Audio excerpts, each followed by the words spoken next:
Saki Olingi Otala émission Yakambangu Info plus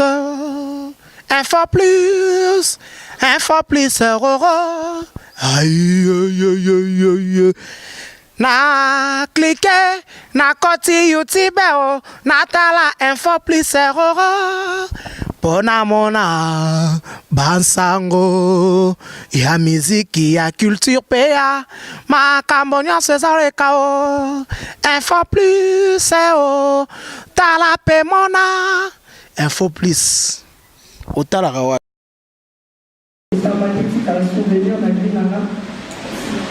surtout pour l'anniversaire, surtout pour la maman. Et puis Charlie Presse pour la danse, pour la chant et sa passion. Les gens qui dans sa business, dans ça, on a déjà musique, on a artiste. Non, musique, on a déjà business et la passion. C'est la passion, c'est la business. Parce que business, on a sa business, on va en la passion. Pardon? Alors, oui, pour la poche, va compte frontière pour la musique. Donc, on dit, oui, la pamba. Non, non, non. C'est mon candidat aux États-Unis aussi, il s'appelle. Non. Et ça, musique. On a celui-ci quand même pensé. Le problème est ça, il y a un côté parce que musique et ça art. Mais avant, même les albums, ça va donc ça va pour formation, pour perform. Donc ça va pour mettre un concert, un playback, un bon comme sous-sous. Dans un qui n'a everything. Dans le cas flash disc, dans le DJ bazar, on va accompagner ou orchestre moi accompagner au petit concert. Comme support, on est non, on va envoyer des télé, on va trop dans un qui on va accompagner. Donc ça lit, aux années locaux déjà éléments. Attends le lot de l'obité, le lot n'a déclaré dans sa scène, mais il dit qu'il va toi dans la nyoso. Attends encore pour moi, on va se retrouver dans la quartier de ça.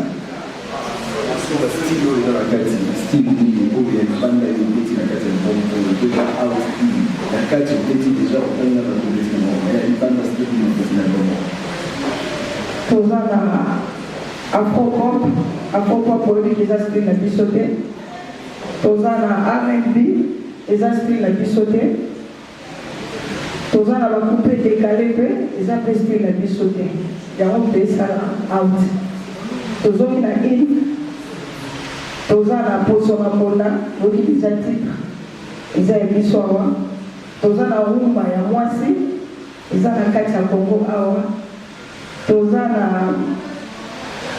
qui faut se copier déjà dans la déjà, après c'est ma bébé, puis là, soit dans ma bête, dans l'entourage de la épée. Ils ont eu moi, ils ont fait la carte à Congo. Voilà, on a réussi aux combat. Voilà. D'autres séries de questions. On rappelle encore notre Nako et tout notre pour qu'on essaie un peu de. Oui. Lorraine Darmina, la chef qui s'en va en Stéphane, excusez-moi, pour la voix, je les anniversaires de leur passion civile. Question de les amis. Parce que c'est vraiment les acquis danseuses, c'est à féliciter le lot comme chanter le lot. Mais pourquoi on a tant revu, et on a un coach, pas là-dedans, comment est-ce que tu peux chanter? Et on a un débat assis. Si je vais citer le nom sans polémique, suivi le cœur, mais j'ai 30 euros à donner maman Tchalamana, suivi le cœur au hasard, après il y a un côté Olivier, au hasard qui patron à l'eau, quand on a pour travailler en famille danseuse. Pourquoi on venait pour retrouver et pas la soit côté Olivier, voilà comment chanter. Donc, question de merci. Merci beaucoup. Deuxième question, s'il vous plaît. Jean-Philippe Wanda, par la télévision. Question dans laquelle M. Zahidi, Nathalie, s'il te plaît, question dans la main.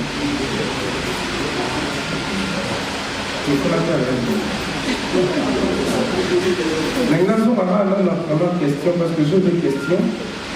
Au bâtiment par rapport à la présence de la ministre, à part ministre, la moni PDG Léni Bidans, la moni Balthazar, comment il est à Maintenant, la présence, il y a PDG les évidences parce que PDG a le producteur et la fabricage. Donc, est-ce que mon tête de produire patience ou bien les gens juste présence pour la conférence de presse? Alors, depuis comme studio.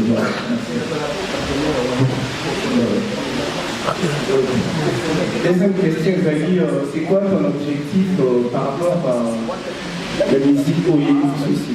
Donc, l'objectif. Troisième question, comme on a dit, on peut poser de sa maladie, qui prend présence l'artiste et le musicien Maurice Zala.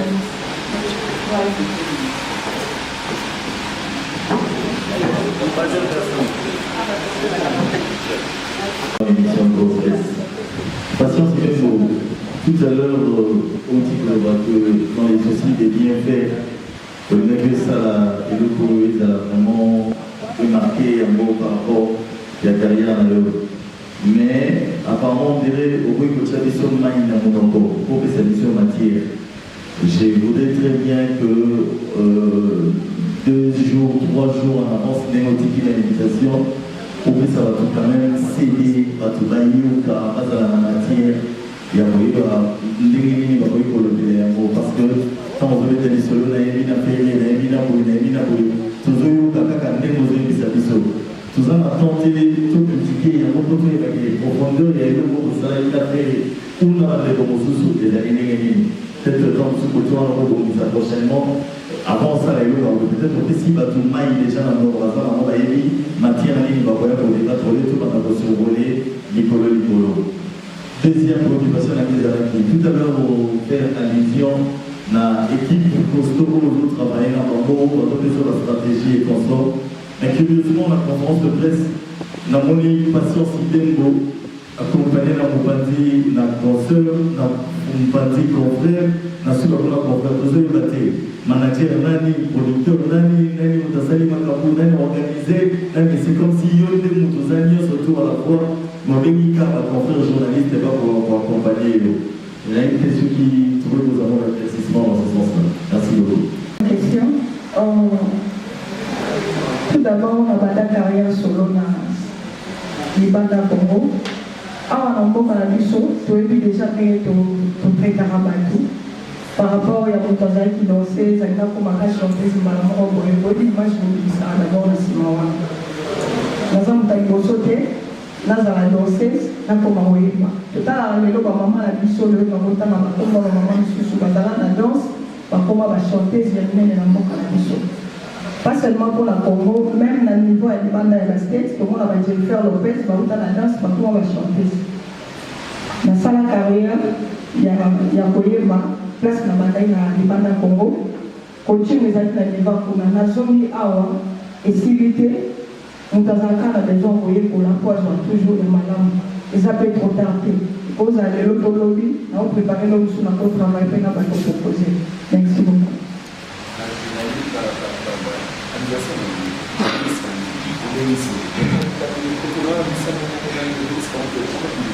Merci vraiment. L'invitation est déjà revenue dans mon début. Il fallait déjà savoir, à part les artistes, c'est sous soupé, déjà la salle. Selon ma comité faisant la salle, c'est pas moyen. On a présence et la PDG de l'évidence, toujours travailler par collaboration. Et ça, c'est que nous avons produit musique, mais nous avons plutôt besoin de quand l'équipe n'a pas besoin, toute l'équipe n'a pas travaillé, on a mis toutes les équipes qui ont cassé. La niveau Libanda, pour moi, on a un solo, fait effort au PDG de l'évidence à Salaka. Et puis, à part ça, il y a notre producteur maté. Wana libanga sikela mabwaka pour la duplication dans le domaine de bandé de 20 mois maintenant c'est des éléments on peut s'appeler c'est des noms qu'on a c'est des mécanismes de l'invitation des noms à la série vitesse sur le niveau technologique pour la musicien nous soupé Banzem Boulé Karango, tant que vous avez bien fait, c'est des available dans 2-3 jours, vous avez célébré au concert et sécurité, conférence de presse et sécurité, on voit encore dans ma question.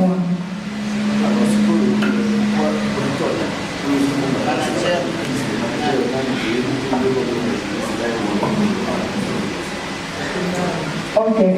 Na bombi batute ba accompagner bateau travailler na bango bazali. Na le bail tous na des Congolais, tous na des étrangers de Santo. Pour le moment ba je retard, il y a dans le moment où on a pourquoi tous déjà de ceci conférence de presse. Manager azali. Tous na équipe oyo bazo na niveau de promotion bazali.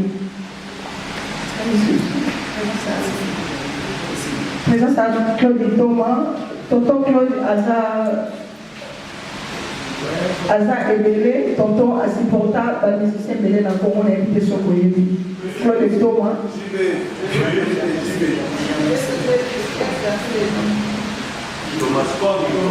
Voilà, je pense que l'artiste à répondre à la question à Bino. Avant dernière série pour tout clôturer, pour continuer. Mais tout ce qu'on a fait sur le vidéo, tout ce qu'on a fait. Premièrement, félicitations pour l'album. Question la mise en œuvre. De l'autre, il y a patience à tellement à cheval. Kinshasa vraiment pour la rencontre pour le album Out 1 et Bibi. Promotion en amour. Est-ce que Baza mise en place au moment de la promotion en amour en sens Baza du Banda et en Boka tout promotion va nous en attaquer n'engue kaka pour patience Baza du Banda promotion et là les moyens comme bêta les autres pour que va consommer produits à artistes. Voilà. De la presse congolaise. Là, salut, tu vois. Parce que félicitations d'abord pour ton album. Parce que c'est nous, au moins un mois si à ça la carte maintenant. Parce que nous, nous regarde la mission de la carte. Félicitations d'abord pour ça. Malgré mission de l'excellence, Rambo ça ira bien. Deuxième question, les actes de patience, c'est le producteur naïf. Les producteur naïf, patience, c'est bien beau. Au bout de temps, on a producteur, donc les arabes au bagage de la danse, on a pour changer la danse. Il y a pas dire maïs. Est-ce que pour continuer à la peine à maïs, pour tout le monde, il y en a la confie au lomité. Oui, tu as masola confie au lomité. Tu as fait ça la signe, masola on a confie au lomité. Il y a des satisfactions parce que tu as posé une question, il y a confie au lomité. On a posé une question là, on a expliqué l'issue. Masolo, vous avez dit, on a confie au lomité pour dans la peine, on va faire produire. On répond à madame. Merci beaucoup. Voilà, nous, s'il vous plaît, beaucoup de courage et beaucoup d'estime. Voilà tout ce que je peux dire. Merci. Marie, tu t'es... On a invité la mot pour la mort. Ils ont voir maman Botibana 10. À cause de la mort, il y a des camions sur un testé. Tant que maman m'a boti, parce que la maman a dit ce n'est pas. Mais Nzembo Oyo.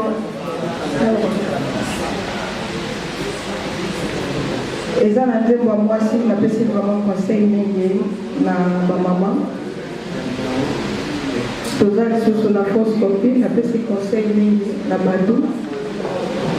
Je vais toucher ma casse, ils ont la carte, mais partout, tout, presque ils sont vraiment, ils ont vraiment la carte que j'ai en gagne. La colo batte qui est là, on a deux, ça va. Je vais avoir une fèvre, et ça fait pour la gagne, une société, non, bien sûr, la favori à 20e mois.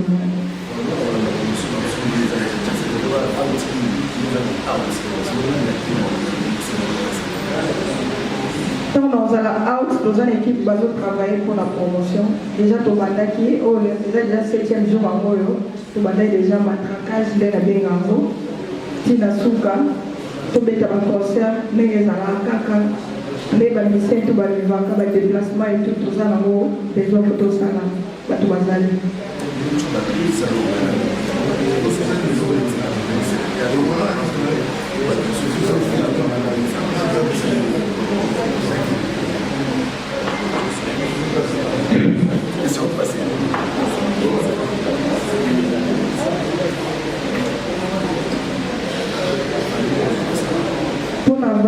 kopesa bino bandeko na presse na préféré qu'il a ça les locaux na lobaki on a devis oyo esalama na noté de un d'abord pour l'anniversaire na mai, deuxième sortie officielle ya out-in, troisième ya kopesa bino valeur na mona epona tia bino na cadre ya mobozala vraiment à l'aise et on a bonné out.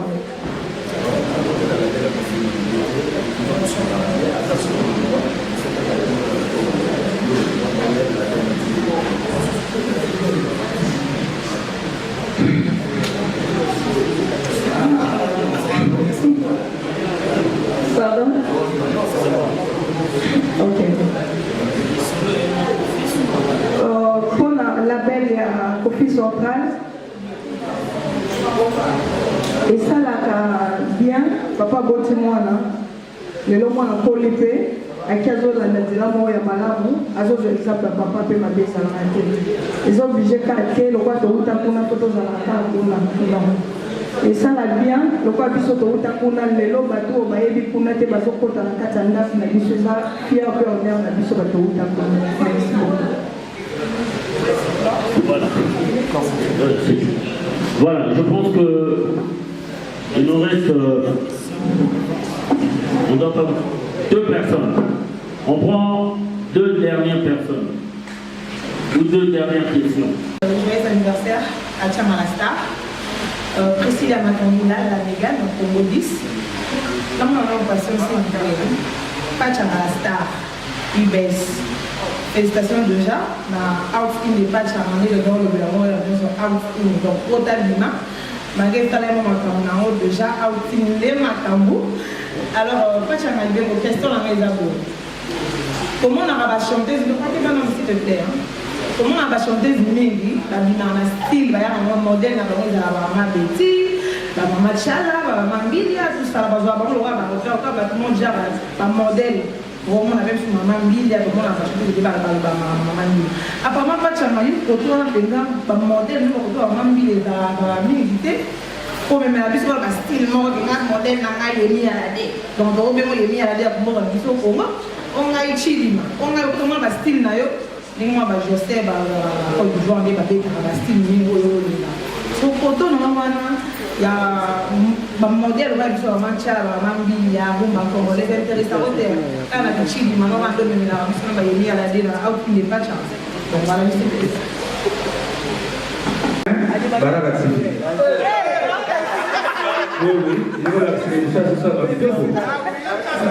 on a profité du coco. Ceux qui n'ont pas vu la télévision de la classe, il y a Sony Coco.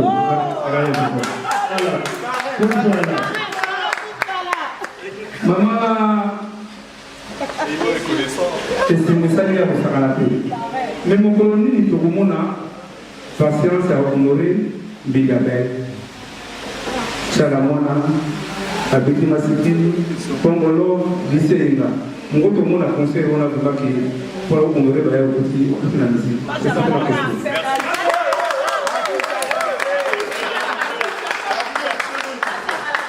Merci pour la question. Pour la style, pour la question des hommes humains. Pour ça, on va chanter ces bébés. Chaque jour, il y a un variation de la pour moi, les États-Unis. Les États-Unis, chaque jour, ici, et c'est moi ça, c'est ça, peuple congolais, ou musique n'a plus que de l'enfant, c'est l'essentiel.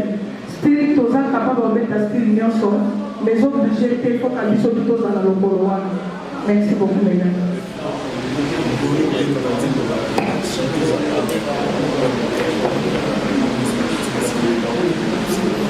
Papa Chamako, merci pour la question. Album Yamolo et Lili, quand la même qui comme à dispo dans la édition de ce matin cassé, après on a tous en avant concert, et ça il y a ma bête, et ça il y a ma lame. Tout ça, là, on peut baser ma maman ou ma sali et bébé pour la musique, la bombe à la biso, tout là, le colo, la bambo peut tomber ta concert, et ça n'a pas le zanka, on a interprété à 3 cannes parmi ma maman, merci beaucoup. Voilà, merci beaucoup, Patience.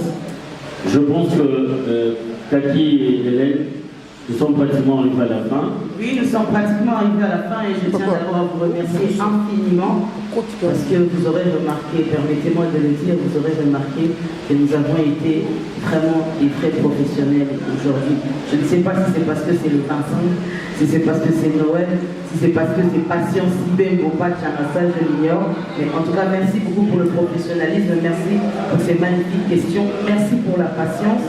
Comme Patience, vous avez été patiente. Et Patience, ça me fait vraiment plaisir. Je pense que Patience va remercier les invités qu'elle a ici présents, la presse qui a répondu positivement. Mais pour la première fois, l'un d'entre nous a une question spécialement réservée à Patience. Il s'agit bien sûr de Kaki Akewa. Écoutez cette question s'il vous plaît. Écoutez, s'il vous plaît, écoutez la question de Kaki. Je sais que ça n'arrive pas tout le temps, parce que nos accompagnants la chanteuse déposaient encore des questions, mais ça les préoccupe tout un peu. J'essaie de patience, dispense des cours de danse aux États-Unis d'Amérique. Son album s'intitule Out In, c'est en anglais.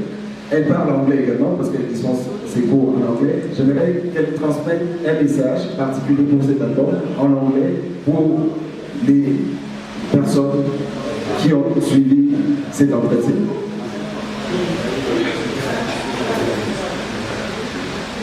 Ok, merci à Kaki pour arrêter patient de retard et tout. Attends, l'objet était vraiment bon parce que tout le monde va en ok. Oh, is that album now? This is my first album. I want to wish you guys.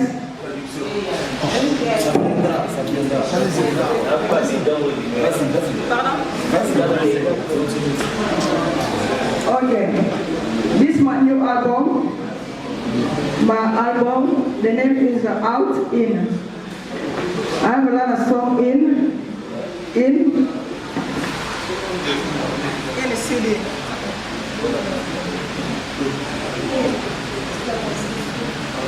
I have a lot of songs inside.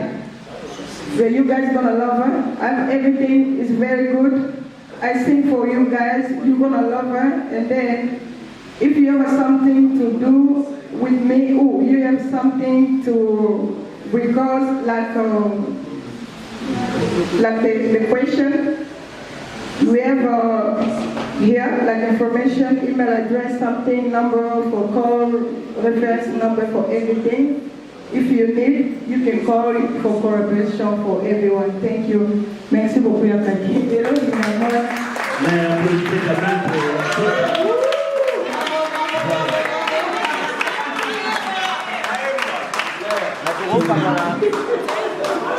on nous demande de chanter quelle danse, mais ça viendra. Ah voilà. Donc, oui, mais place au théâtre, c'est liberté. C'est ça. Acapella. Bon, en tout cas, artiste. Je pense qu'une fois qu'on sera debout, elle va nous proposer cette acapella. Mais avant cela, j'aimerais quand même qu'elle prenne la parole pour vous remercier. Voilà. Elle-même, remercier ses invités, vous remercier pour votre sympathie. Vous avez été vraiment les meilleurs des chevaliers d'Artisane aujourd'hui. Je suis très fière d'être parmi vous aujourd'hui. En ce jour de 25 décembre 2017, ça restera marqué en moi et Patience aura un mot à vous dire. Mais chacun d'entre nous aussi, moi je tenais à vous remercier infiniment et je crois que Kaki a aussi un message, Thierry a aussi un message pour vous et enfin nous allons boucler avec le message de Patience Sibé. Thierry l'a dit tout à l'heure, nous avons montré notre professionnalisme en étant disciplinés au cours de cette conférence de presse. Ça m'a touché et puis c'est bien si nous nous comportons comme ça rend une image positive de notre presse culturelle, ça sera une bonne chose. C'était un plaisir de vous accompagner. J'ai accompagné également la chanteuse française Patience Sibé. Merci, à la prochaine.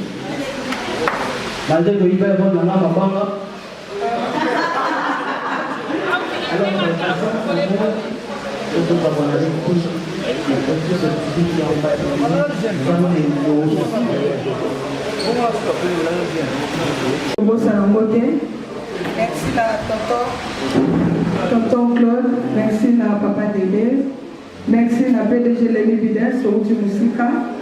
Mon colonel Tamboué, merci. Merci papa. Merci na batunyo, surtout frères, sœurs et la presse. Merci na nenge vraiment boyabi invitation oyo. Parce que comme à Congo, le long mutu azapo na mutu boy, le long mutu azapo na mutu boy. Patience a outine boy, aeka mbalamu asali boy. Et là on est dans le salle pour la boy. Merci na moni vraiment pour nous entre biso ba congolais na ba congolaises. Na moni soutien moza ya pour la musique na biso na ghetto to kende.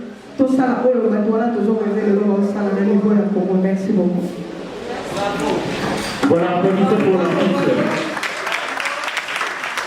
Hélène Fati, il faut signaler au niveau de l'organisation, on nous a dit juste après. Allons-y, chevalier de la plume. Mide, merci Namonio, merci vraiment, merci beaucoup.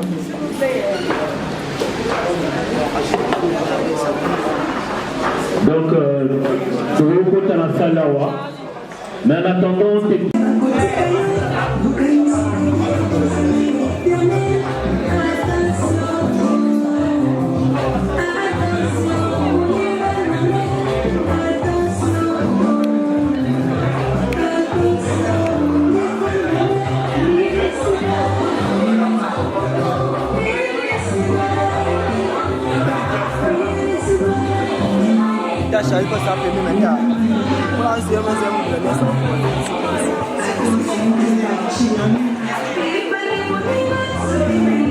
Saki Olingi Otala émission Yakambangu info plus